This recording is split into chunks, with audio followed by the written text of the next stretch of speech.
And I call Senator Chris back.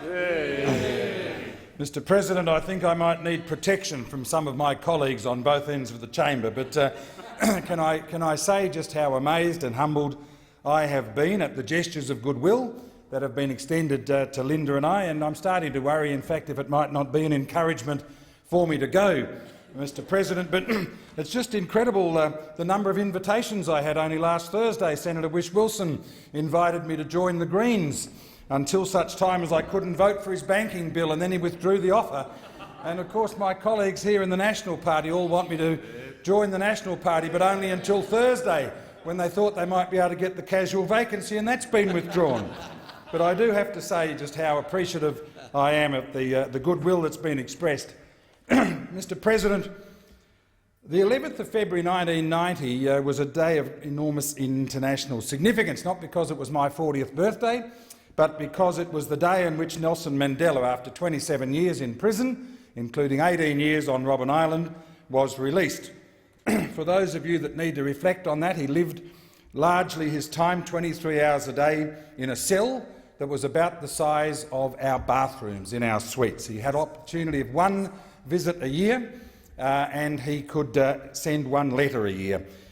I want to focus on the fact that on the night that he was elected in April 1994 to the presidency of South Africa, he said this, and I quote, "I hold out a hand of friendship to the leaders of all parties and their members and ask all of them to join us in working together to tackle the problems we face as a nation.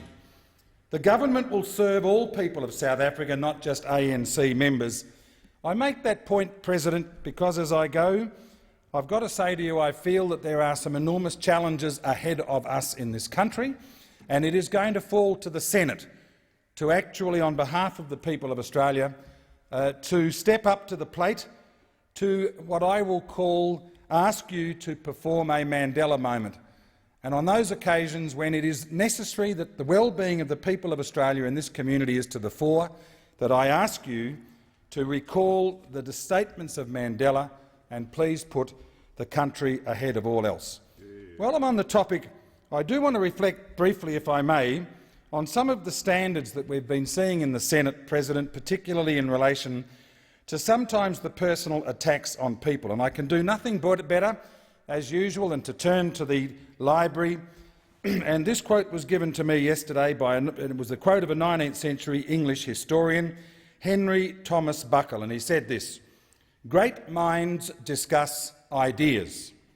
Average minds discuss events. Small minds discuss people." Can I urge you that this place, this parliament, is the senior place in this country. It is from here that the standards are set.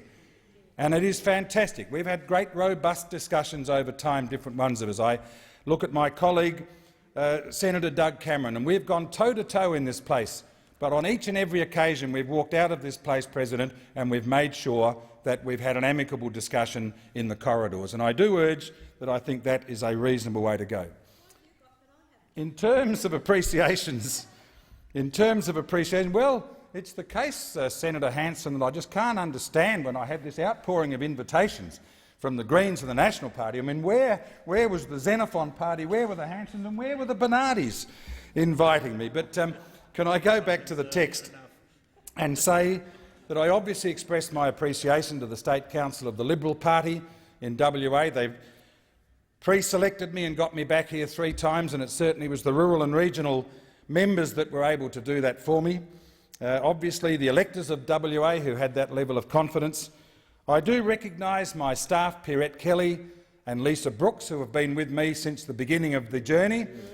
Alex Nichol, in fact, was a staff member for our lovely departed Senator Judith Adams, and Owen Grieve is back in Perth holding the fort. So I do appreciate them greatly. President, it's been a privilege to serve representatives of specific industries. I could have never dreamed that coming in here as the first veterinarian in the Senate, just how proud the profession would be. And whilst I'm not using props at all, I just want to say to Senator Leyenhelm that I'm passing over to you, Senator Leyenhelm, those marks of our profession that I hope will manage to keep this group under control, as indeed I have. It's been a great pleasure to represent the agricultural industry, particularly the livestock producers of Australia, and indeed, of course, to see agricultural productivity and profitability improve so dramatically. The oil and gas industry, from which I came most recently, I've been very proud to prosecute for that industry in this place. I recognise, if I may, the permanent secretaries of the Senate, those who support us here, our clerks, the Hansard staff, and can I particularly comment on the Comcar drivers, because I think they are just such an invaluable resource for us. The permanent secretaries of the departments that serve this place. I know we all have our discussions and our fights in Senate estimates, but I do go back to the words of my late mother, and that is, you'll always catch more bees with honey than you will catch with vinegar. And I'm reluctant to mention any by name, except for the service chiefs. Chief of Defence Force Mark Binskin, his deputy Ray Griggs, the Chief of Army Lieutenant General Angus Campbell, the Chief of Navy Vice Admiral Tim Barrett, and the Chief of the Air Force Air Commodore Leo Davis. They have an enormous challenge ahead of them to be able to meet the objectives that we in the Parliament have of them. President, we are all very proud of our family, as of course I am. We have 3 children, and I don't know why they all left to go overseas, President. First of all, I thought it was the fact that— yes, and they took their dogs. I thought it was the fact that we charged them rent and board, and they wouldn't pay that, so they didn't leave. And then I knocked the house down in 2000 and 2001. And so if anyone wants to know how to get rid of the kids, you've got to knock the house down. So our daughter Elizabeth, with her husband Petter and our grandson Christopher, are in Panama, where I'm very proud to say that Elizabeth is Australia's honorary Consul General. Honorary because she doesn't get paid. But Elizabeth is doing a phenomenal job representing the people of Australia. You wouldn't believe the increase in trade, working, of course, with Dave Engel, our ambassador in Mexico City. But I've also got to say to you, as an excellent mergers and acquisitions lawyer in 2011, the executive of Meat and Livestock Australia were very pleased to have the depth of Elizabeth's knowledge in corporations law when they got themselves into a problem out of which she was able to resurrect it. Our older son, Mike, is a very successful wine merchant in Singapore. He certainly enjoys the company of an enormous number of expats up there, and it's not only Australian wines. In fact, I can't think there's any Tasmanian wines in the stable, Mr President, but you had occasion recently to share a day with Mike, and I think you will confirm his knowledge of wine marketing and his advice to me in terms of the international wine market and the work that Senator Ruston has been doing in the wine equalisation tax. I've been really appreciative of his advice and assistance. Our youngest son, Justin, married to Courtney in Dallas, Texas. Justin was a combat officer in the Light Armoured Corps of the Royal Australian Army. He led the first group into Iraq in 2003 as a lieutenant, and he was awarded the Distinguished Service Medal as a result of that work, and then went into Afghanistan in 2006 as a combat officer. As I say, he's now running a large emergency services company in Dallas, Texas, and of course Linda and I are incredibly proud of him, as we are their spouses and our grandchildren. Justin has provided constant attention and assistance to me in all of the issues that we've had associated with those various aspects of the ADF. He maintains a very close contact with his network of serving and past members of the ADF, and as I say, we are looking forward to spending a lot more time with them. President, you reflect on where things have gone well, and I've got to say to you that it has been in the committee work that we have done. Biosecurity issues that protect Australia's borders, the increase in agricultural activity across Australia, the work that we've done in beef levies and other areas. The live export ban was a sad moment in the history of this place, and I'm very proud to say that the work that was done by colleagues across the chamber with the secretariats and, of course, the inputs of people who so kindly make submissions. Marine plastics is an area in which I never knew that I could express an interest, but until I was drawn into it, led by Senator Whish-Wilson. And can I also say, in the space of suicide in ADF personnel and military veterans, and I credit Senator Lambie for her knowledge and enthusiasm in bringing that particular topic. And it's a sadness for me that I won't be here for the actual report and presentation, but I know that Senator Gallagher, Senator Fawcett, Senator Moore, of course Senator Kitching, Senator Lambie, together with the excellence of the work of the Secretariat, will bring together a report with recommendations of which this Senate, I'm sure, will be proud. The one that I want to focus on most, however, is cancer in firefighters. It was the case that people, a fireman burnt in a fire would be compensated. Someone who got a cancer had to prove which fire it was 4 or 5 years earlier that they picked up the carcinogen that now was killing them. And of course I commend the work of my friend Senator Gavin Marshall. It was the Firefighters Union who came to us requesting 7 cancers be recognised. And indeed it was a result of the presence from Alberta in Canada, the chief officer of that place, Mr Ken Block, who came to Perth as a witness, who convinced us that there weren't rapid increases in workers' compensation claims, but what there was a decrease. And I remember turning to Senator Marshall and saying, Block told us that 13 cancers were recognised by Medicine internationally, and I remember turning to Senator Marshall saying they've requested 7. If 13 is valid, we should go with 13. And I give credit to people on my side, and I'm sure Senator Marshall does. But in a day that was probably one of the blackest days in this place, where we time managed bills all day, on that 25th of November 2011, we stopped for an hour and we debated that bill and we passed it unanimously. Of course, it only applied to federal legislation, but very quickly it passed through to the states. And only last year, Mr Block came back to Canberra to tell Senator Marshall and I that whilst he was responsible for giving us the evidence, there was no legislation.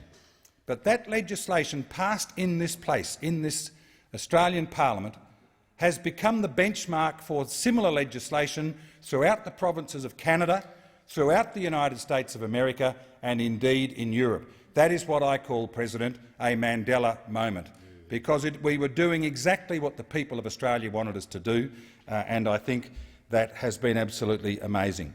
There have been a couple of disappointments, of course. National bushfire mitigation. I came into this place straight after the Black Saturday fires, having come out of the Bushfires Board in WA. Led by Bill Heffernan, we had a tremendous inquiry into the impact of major bushfires around Australia, and I had always vowed that I would not leave this place until such time as we had policy in place nationally to be able to mitigate against the risk of bushfires, and I didn't succeed. My animal protection bill sits on the statute and isn't going to be debated, I suspect, in the next 48 hours. And of course the other one, for a Western Australian particularly, is the inconsistency, President, that rests with the goods and services tax distribution, and that is a matter nationally, not just for our state, that needs to be addressed. President, it was about this time of the year in March 1972 I was a young veterinarian in a town called Merredin, halfway between Perth and Kalgoorlie, and I came to learn, you'd think it would have been a bit quicker because she turned up in the February, but it was about this time of year that I came to learn there was an absolutely gorgeous young English teacher had arrived in Merredin at the high school, and by an amazing coincidence she happened to be living in the street behind me.